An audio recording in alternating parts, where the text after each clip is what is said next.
I'm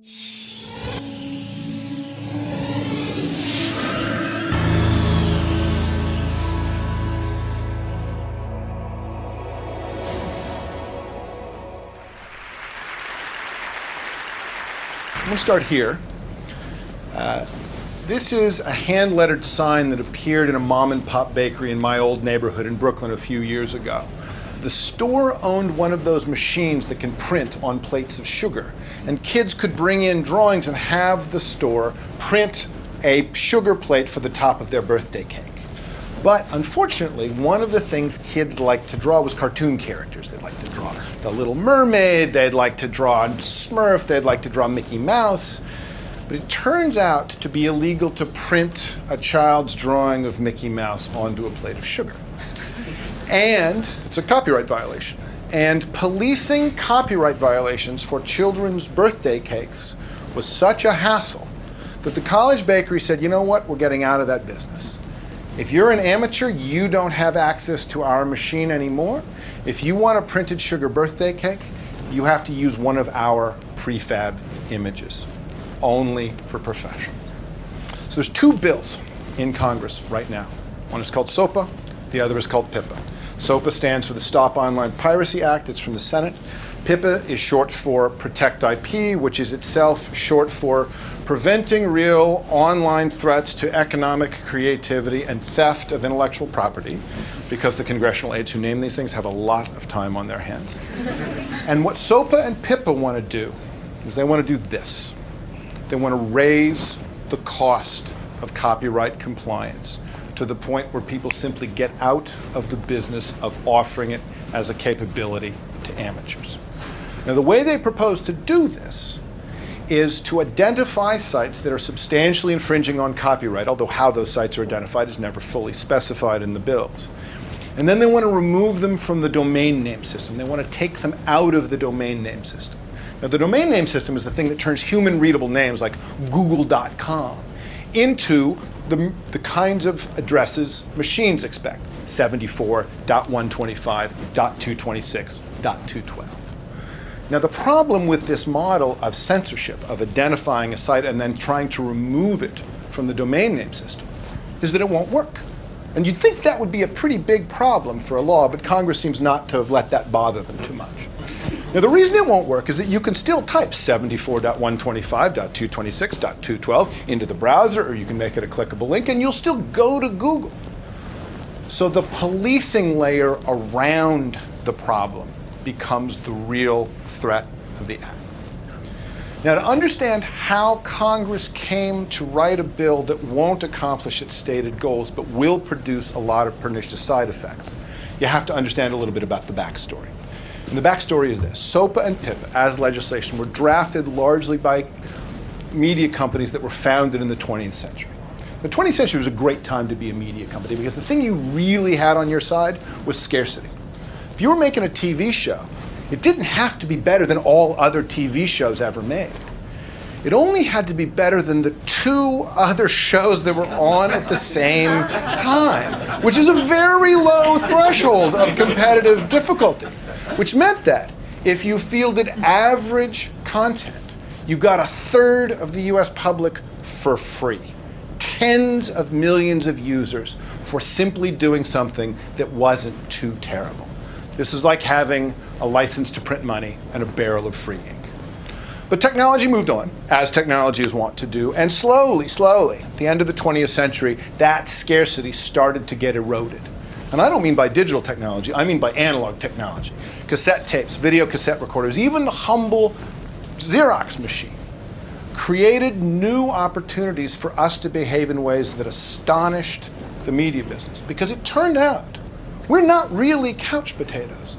We don't really like to only consume. We do like to consume, but every time one of these new tools came along, it turned out we also like to produce and we like to share. And this freaked the media businesses out. It freaked them out every time. Jack Valenti, who was the head lobbyist for the Motion Picture Association of America, once licensed the ferocious video cassette recorder to Jack the Ripper and poor, helpless Hollywood to a woman at home alone. That was the level of rhetoric. And so the media industries begged, insisted, demanded that Congress do something. And Congress did something. By the early 90s, Congress passed the law that changed everything. And that law was called the Audio Home Recording Act of 1992. What the Audio Home Recording Act of 1992 said was, look at, if people are taping stuff off the radio and then making mixtapes for their friends, that is not a crime. That's okay. Taping and remixing and sharing with your friends is okay. If you make lots and lots of high quality copies and you sell them, that's not okay. But this taping business, fine, let it go.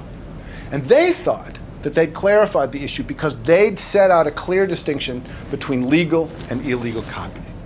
But that wasn't what the media businesses wanted. They had wanted Congress to outlaw copying, full stop. So when the Audio Home Recording Act of 1992 was passed, the media businesses gave up on the idea of legal versus illegal distinctions for copying because it was clear that if Congress was acting in their framework, they might actually increase the rights of citizens to participate in our own media environment. So they went for Plan B. It took them a while to formulate Plan B. But Plan B appeared in its first full-blown form in 1998, something called the Digital Millennium Copyright Act. It was a complicated piece of legislation, a lot of moving parts. But the main thrust of the DMCA was that it was legal to sell you uncopyable digital material, except that there's no such thing as uncopyable digital material. It would be, as Ed Felton once famously said, like handing out water that wasn't wet. Bits are copyable. That's what computers do. That is a side effect of their ordinary operation. So in order to fake the ability to sell uncopyable bits, the DMCA also made it legal to force you to use systems that broke the copying function of your devices. Every DVD player and game player and television and computer you brought home, no matter what you thought you were getting when you bought it, could be broken by the content industries if they wanted to set that as a condition of selling you the content, and to make sure that you didn't realize or didn't enact their capabilities as general purpose computing devices. They also made it illegal for you to try to reset the copyability of that content.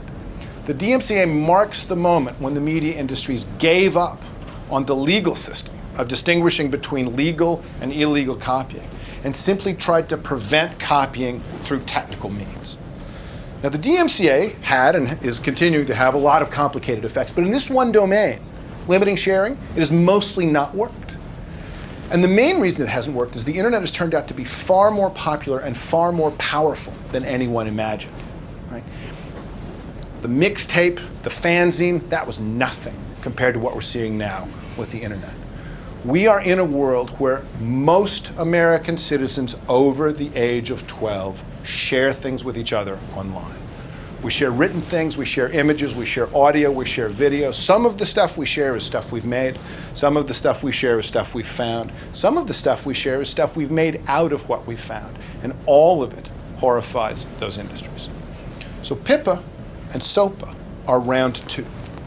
But where the DMCA was surgical, we want to go down into your computer, we want to go down into your television set, down into your game machine, and prevent it from doing what they said it would do at the store. PIPA and SOPA are nuclear. They're saying we want to go anywhere in the world and censor content. Now, the mechanism, as I said, for doing this is you need to take out anybody pointing to those IP addresses. You need to take them out of search engines. You need to take them out of online directories. You need to take them out of user lists. And because the biggest producers of content on the internet are not Google and Yahoo, they're us. We're the people getting policed. Because in the end, the real threat to the enactment of PIPA and SOPA is our ability to share things with one another. So what PIPA and SOPA risk doing is taking a centuries-old legal concept, innocent until proven guilty, and reversing it. Guilty until proven innocent. You can't share until you show us that you're not sharing something we don't like.